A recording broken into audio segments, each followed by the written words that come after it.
Meseches Chagiga Daf Hey is completely an Agadata Gemara. It is mostly interpreting psukim, showing that some of them elicited a particular emotional reaction from the Chachamim because it showed that it was almost hopeless. These are psukim from the Tochacha where Hashem speaks of terrible things or strict judgments which will befall us. The Gemara also has some stories sprinkled in and a number of other explanations of different phrases from the psukim. So the Gemara begins with psukim which caused Rav Yochanan to say that it seems almost hopeless, as it were. So we begin a few lines into the daf where Rav Yochanan says, Hein, it says, Vatisiseni v'y levaloi chinam. And I will incite him against you to swallow you up for no reason. Says Rav Yochanan, as someone that his master incites others to attack him, is there any hope for a person like that?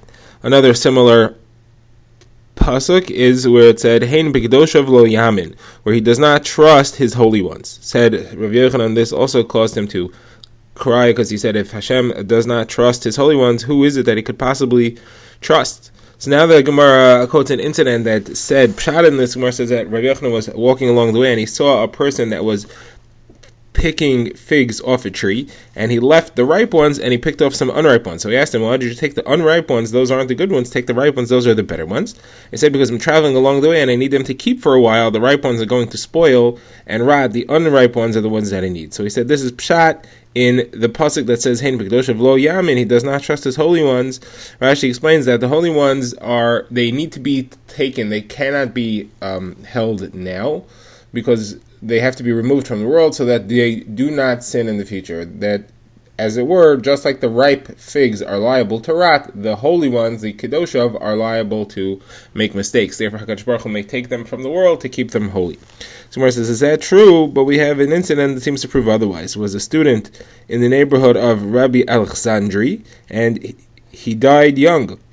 And Rabbi Alexandri said that if the Chachamim, or if one particular Chacham had been mispal, had prayed for him to live, then he would have survived. So the Gemara says, how do you know that?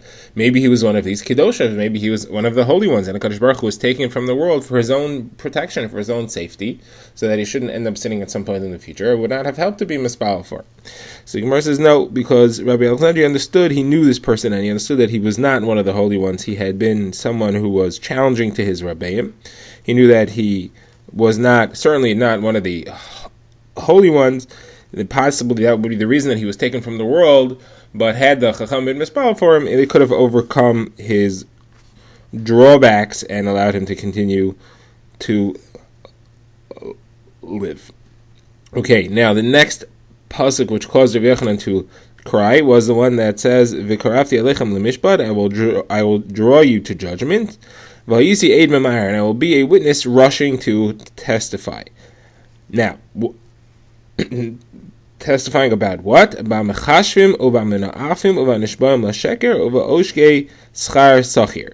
So the testimony will be about those that perform witchcraft, those that perform adultery, those that swear falsely, and those that withhold the payment of their workers.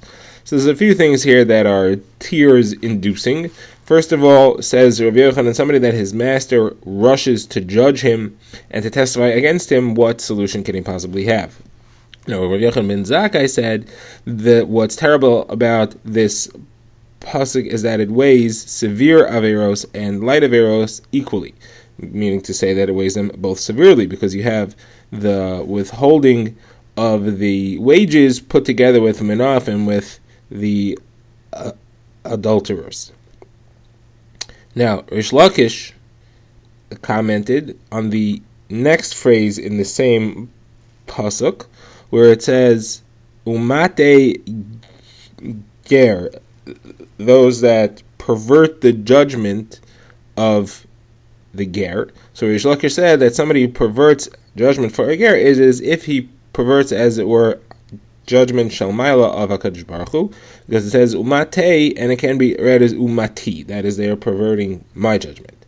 Now, Rav Chanina bar Papa had a comment on the next phrase in the pasuk where it says "Velo yirauni," and he said that they do not. So the phrase "Velo yirauni" means, and they do not fear me. So he said that this means that the pasuk where HaKadosh Baruch Hu is judging and testifying against someone for a sin that he did is only because they did not fear me. However, if somebody fears me and therefore he immediately regrets what he did, he will get mechila, he will be forgiven right away. It's only someone who does not fear and does not regret, he is the one who HaKadosh Baruch Hu is going to judge. Okay, now we return to the list of psukim which cause Rav Yochanan to cry. The next one is where it says, Ki es kol masei elikim yavi b'mishabat al kol ne'elam. That's a pasuk in Koheles. And it means because all the actions Hashem will bring to judgment on everything that's hidden. And the last four words are im tov imra, if good or bad. So the Gemara says Rav Yochanan cried about this because it seems to put light averos together with strict averos, because it says kol maaseh, it says all the actions. And he said, somebody that his master weighs heavy things and light things as the same weight, how can he possibly escape from that? Now, the Gemara asks, what does it mean, al kol nelam, on all hidden things? What hidden averos is this referring to? So the Gemara says, it's referring to an avera that the one who violates it does not even know that he did anything wrong, such as someone who kills a louse, and somebody else saw him and became disgusted by it, so that's a bad thing to do. However, the person who killed the louse was not even aware that somebody was looking. Shmuel said, similarly, it could be somebody who spit, and it caused somebody else to be disgusted by it, but again, he was not aware that somebody had saw. The Gemara now asks, what's the meaning of the last phrase in the pasuk, where it says, im toiv imra, for good and for bad? Why would somebody be judged for something good that he does? What's wrong with something that is good? So the Gemara says there are four potential ways where you can do something that is good but still be judged for it because it has a bad aspect to it. The first, the Gemara says, is from the Bei Rabbi Yanai. He says that's somebody who gives tzedakah to a poor person, but he does it in a public way that humiliates him. Like an incident where Rabbi Yanai saw somebody who gave charity to the poor publicly, and he said, you're better off not giving him than giving him in a way that causes him embarrassment. Now, the Bei Rabbi Shila said this is referring to someone who gives tzedakah to a woman in private, in a hidden way, because it brings him to suspicion. It brings people to be suspicious of the fact that he was meeting privately with this woman. Rava said it's somebody who sends meat to his wife to prepare for Shabbos, but he sends it close to Shabbos and she's in a rush, and the meat is not fully kashered. It does not have the chelev or the veins that need to be removed or properly removed, and she either won't do it or should do it improperly. So the Gemara asks that Rava himself sent meat to his wife just before Shabbos. The Gemara says that was different. Rava was married to the daughter of Rav Chizda. He knew that she was going to take care of it improperly.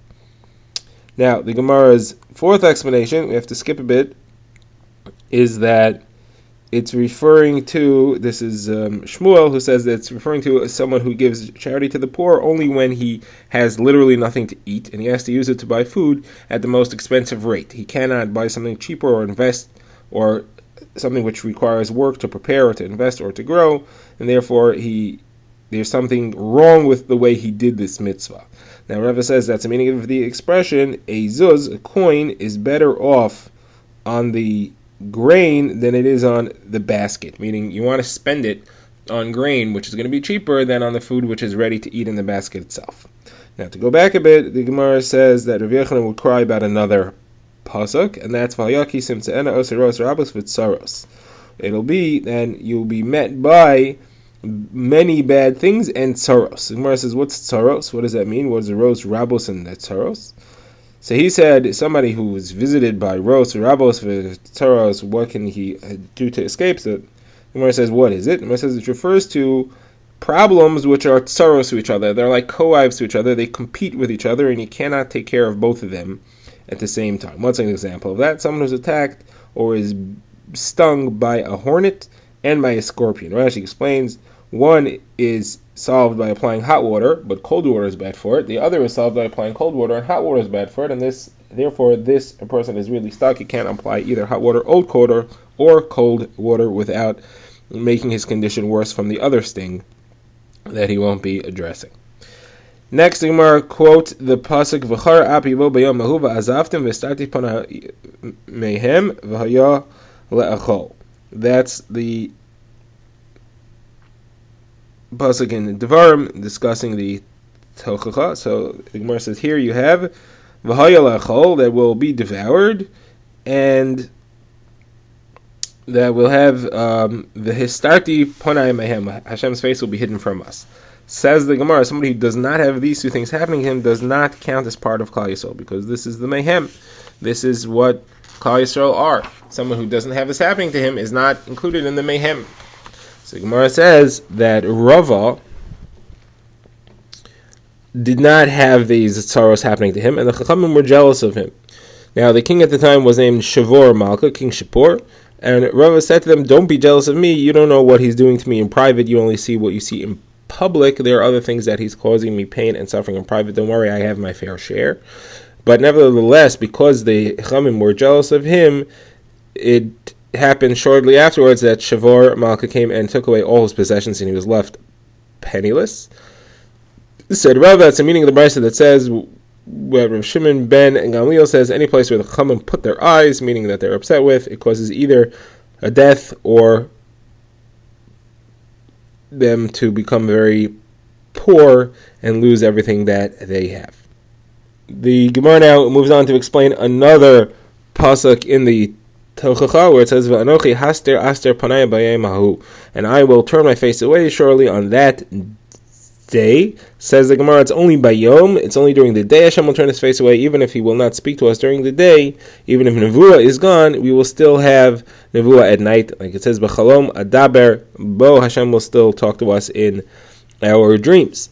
Now the Gemara says that Rav Yosef would add, and he would say that it's Yadu Netu Yaleinu, he still has his hand over us, he still has his hand protecting us, like it says with Sel, Yodai Kisisicha, pasuk in Yeshaya, that I will stretch my hand over you and I will cover you even at that time. Now the Gemara has a story where Rabbi Shua ben Chananya, who was frequent in the palace of the Roman Caesar, so when he stood there, once there was an apikoros, there was a heretic there, and the heretic signaled to him that HaKadosh Baruch Hu had turned his face away, Starti Panai. How did he do that? Probably by turning his own face away from Yeshua ben Chananya. Now Yeshua ben Chananya signaled back, and he lifted his arm, most likely, and he signaled that even though his face is turned away from us, he's still protecting us with his hand. Now the Caesar had seen this exchange, he didn't understand it, so he asked Yeshua ben Chananya, what was that all about? So he said, he signaled to me that Hashem turned his face away from Klal Yisrael, and I signaled back to him that he's still protecting us with his hand, even though his face is turned away. So then the officers went and asked the heretic, what was that exchange? And he said, well, I signaled that Hashem had turned his face away, which is just like Rabbi Yeshua ben Chananya had said. Then they asked him what was his response, what did he mean with his response, and he said, I don't know. So they said, somebody who's busy signaling in front of the king and doesn't even understand what the answer is, that is disrespectful. If you're going to signal in front of the king, you have to at least understand what the exchange will be.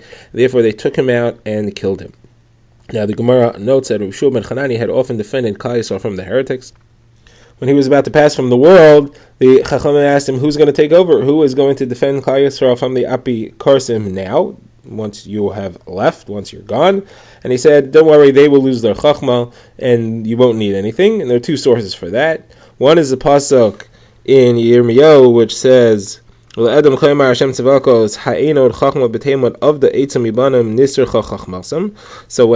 the Eitza Mibanim, when Klal Yisrael loses their wisdom, the wisdom of the nations will spoil, and they will not have what to start up with you with anymore. Second source for that is when Esav said to Yaakov, I will travel and I will go, and I will walk opposite you, meaning that I'll be step for step with you. I won't be ahead, I won't be behind, and if you lose your Chachamim, then Esav himself will lose his Chachamim as well. Okay, going back to the psukim which caused a reaction from the Chachamim, the Gemara says that Rav Ila was climbing steps in the house of Rabbi Barshila, and he heard a child who was saying the pasuk, Ki hine yotze haram uvori ruach magad adam asecho. He creates the mountains, he forms the mountains, creates the wind, and tells people what they speak. And he said, a servant whose master can tell him everything that he says, what solution does he have? How can he escape? Now, what does it mean, Masecha? What conversation does Hashem plan on telling us? The Gemara says, Rav says, even an extra discussion, an extra conversation between a man and his wife, Rashi explains it refers to too much chatter at the time of intimacy. They will tell him at the time that he passes from the world. So Gemara says, does that mean you're not supposed to chatter during an intimate moment? One should not speak intimately. But that's not true, because we know that Rav Kahana hid under the bed of Rav in order to learn the proper behavior during intimacy. And he heard that Rav was chattering and laughing, and then only then did he fulfill his needs. So Gemara says that Rav Kana commented, and he said it sounds like from Rav that he speaks like somebody who's never tasted cooked food in his life before, meaning an expression to say that Rav seemed to be very hungry for the intimacy, which didn't seem appropriate to him. Now Rav heard him, and he said, Kahana, get out of here. This is not the way of the world. It's not proper derech eretz for you to be hiding under the bed at this time. But the question stands, why did Rav chatter if that's actually not supposed to do that? So the Gemara says, no, sometimes it's needed, sometimes it's not needed. It depends on the woman. If she needs to be appeased, if she needs to be put in the proper mood, then it's the correct thing to do. If not, then it's extra, it's not necessary. Okay, the Gemara continues with our next pasuk, which it will explain phrase by phrase. It is a pasuk in Yirmiyahu. It says, "V'imlei sishma'uha," we will not hear it. "V'mistarim tivken nafshi," in mistarim, which means hidden places, my soul will cry. "Mipnei geva," where I'll explain what that is. "V'damaya tidma," v'sered any dima, cry, I will cry, I will drop tears. "Ki nishba Eider Hashem," because the flock of HaKadosh Baruch Hu has been captured. The Gemara says, what does this mean? So, b'mistarim tivke nafshi, my soul will cry in private. The Gemara says this is referring to HaKadosh Baruch Hu speaking, and he's saying there's a place called mistarim, and that's, as it were, where HaKadosh Baruch Hu will cry again, as it were. HaKadosh Baruch Hu doesn't cry. The Gemara says, what does mipnei geva mean? The Gemara says because it's from the word ga'ava, because of pride. So Shmuel Bar Yitzchak explains it to mean because of the pride of Klal Yisrael, which has been taken away and given to the Ovdei Kechavim. Shmuel Bar Nachmani says it refers to Malchus Shemayim, the kavod of HaKadosh Baruch Hu. Now the Gemara says, how could it be that HaKadosh Baruch Hu cries, as it were? Don't we know that Rav Papa said there is no sadness in front of HaKadosh Baruch Hu, like it says, Hod v'hod l'fanav, glory before him, Oz v'chad b'mkaimai, strength and joy in his place. So the Gemara says, no, it's not a kasha, there's two different. There's inward and outward. Outward, there's not any sadness. Inward, there can most definitely be sadness, as it were. Again, HaKadosh Baruch Hu doesn't feel emotions; it's an expression. So then the Gemara says, but we'll show you where we have a pasuk that describes outward sadness, like it says of Yikra, Hashem lekim tzavakos b'yamahu, and Hashem called on that day lebchi ulemispeit ulkarcha v'lach gorsak, to crying and mourning and other expressions of mourning and wearing sackcloth. So the Gemara says, over there it says, and he called. Called means that's an external thing. Someone says that's different. That's referring to the destruction of the Beis Hamikdash. That caused even the Malachei Shalom, the angels of peace, to cry, like it says, Hein Arelim Tzalku Chutza, Malachei Shalom Mari Yifkayon. The Arelim, those are types of Malachim, will scream outwardly, and the angels of peace will cry bitterly. Now the Gemara wants to know, what does it mean, V'damah Tidma V'tered Eni Dima? Three expressions of crying, the word tear, Demua, appearing 3 times. Kinish Ba'id Hashem. So the Gemara says, what are these 3 cryings? So the Gemara says, 2 of them, one is the first Beis Hamikdash, one is the second Beis Hamikdash, that's clear. Machlok is what the third one is. Some say that it's referring to the exile of Klal Yisrael from their place, and others say it's referring to Bittul Torah. It's referring to the fact that Torah is not being studied properly. So the Gemara says, well, the rest of the pasuk is Kinish Ba'id Hashem, that the nation of HaKadosh Baruch Hu was captured. That fits very nicely with the one who says that the third tier is over Klal Yisrael being put into exile. What is the explanation of that phrase according to the one who says that it's Bittul Torah? The Gemara says, well, Klal Yisrael going to exile will cause a tremendous amount of Bittul Torah. They won't be able to learn as they did before, and therefore it is an apt expression of crying for the Bittul Torah. Okay, now the Gemara quotes a brisa that says there's 3 that HaKadosh Baruch Hu cries over every day. That someone who cannot learn, that's someone who can learn the Torah but does not. The opposite, someone who can't learn Torah but tries to anyway. And the third thing is somebody who is a parnas, someone who is a leader of the congregation, but he conducts himself haughtily over the tzibur that he's responsible for. Now the Gemara says that Rebbe was holding a Sefer Kinnis, a book of Lamentations, in his hand, and he was reading from it, and he got to the pasuk which says Hishlach Mishamayim Eretz, that he threw down from the heavens to the earth. So when he saw that, he dropped the Sefer, and he said, look at that, someone can be thrown from the highest roof to the bottom of the lowest well. Tremendous falling from heaven to earth, can be no greater fall than that. Now the Gemara quotes an incident where Rebbe and Rabbi Chia were walking together on the road, and they came to a certain city. They asked, is there a Talmud Chacham here that we can go visit? They said there is one. He happens to be blind. Rabbi Chia said to Rebbe, you're the Nasi, it's not your covet to go greet. I'll go, you stay here. But he didn't listen to them, and he went after him anyway. They got there, they greeted him, and the Talmud Chacham was so appreciative that he gave them a bracha. He said, "You came to greet the face of one who is seen but cannot be seen. May you also be zocheh to greet the face of he who sees and is not seen," meaning HaKadosh Baruch Hu. So as they left, Rabbi said to Reb Chia, "It's a good thing I didn't listen to you and not come, because I would have lost this bracha." So he said, "Okay, where do you derive from this that it's a tremendous inyan to go and greet a Talmid Chacham?"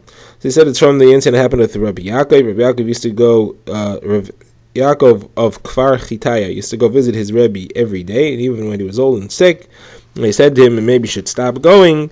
So he said, "Is it a small thing? Though you know the pasuk in Tehillim, which says, V'yechi od lenetzach lo yireh hashachas ki yireh chachamim yomusu." And you'll live forever, not see destruction, because you see chachamim as they die. So he said, if it's so great to see chachamim in their death, certainly it's even greater to see them while they're alive, and therefore I want to greet the Chacham in his life. And then when it says Rav Idi, the father of Yaakov Bar Idi, used to travel 3 months to get to the yeshiva. He would leave after Pesach, Rashi says, travel 3 months to get to a yeshiva, stay there and learn for 1 day, and then travel back. The trip to the Beis Medrash took him 3 months there and back, total of 6 months, and he wanted to be home for Pesach and for Sukkot, therefore he would travel in that manner. So the Gemara says that he traveled for 6 months and only got to learn for 1 day. The Chachamim seemed to make fun of him to some extent. The Chachamim would call him a Barbe Rav. So the Gemara says, one day he became upset and he thought, I'm being the laughing stock of my friends, and he applied to himself the pasuk that says, "Schok l're'eu eya," I will be a joke to my peers. So Rav Yochanan said to him, I beg you, do not punish the Chachamim, don't cause the punishment to fall on the Chachamim. And Rav Yochanan went to the Beis Medrash and he said a drasha on the pasuk that says, "V'osi yom yom yid rishon v'das deracha yechofetzon." They will seek me yom yom. So he says, what do you mean? You only seek HaKadosh Baruch Hu by day, not by night? That's not what it means. It means to say even somebody who only gets a chance to learn only 1 day a year, the cause of the pasuk counts it as if he learns every day. And the same is true for Midas Paranis, for destruction. Like it says, "B'mispar yom asher terachem es'aretz ki arbayim shanachatu alay arbayim shanachatu," that the Meraglim were punished for 40 years for the 40 days that they toured the world, that they spied out Eretz Yisrael, and they were planning a bad report. So for each day, they were punished for a year. So you see, a day counts as a year both for Torah, for schar, and for punishment. The fact that they went, each of the days they went, counted as an entire year of sin.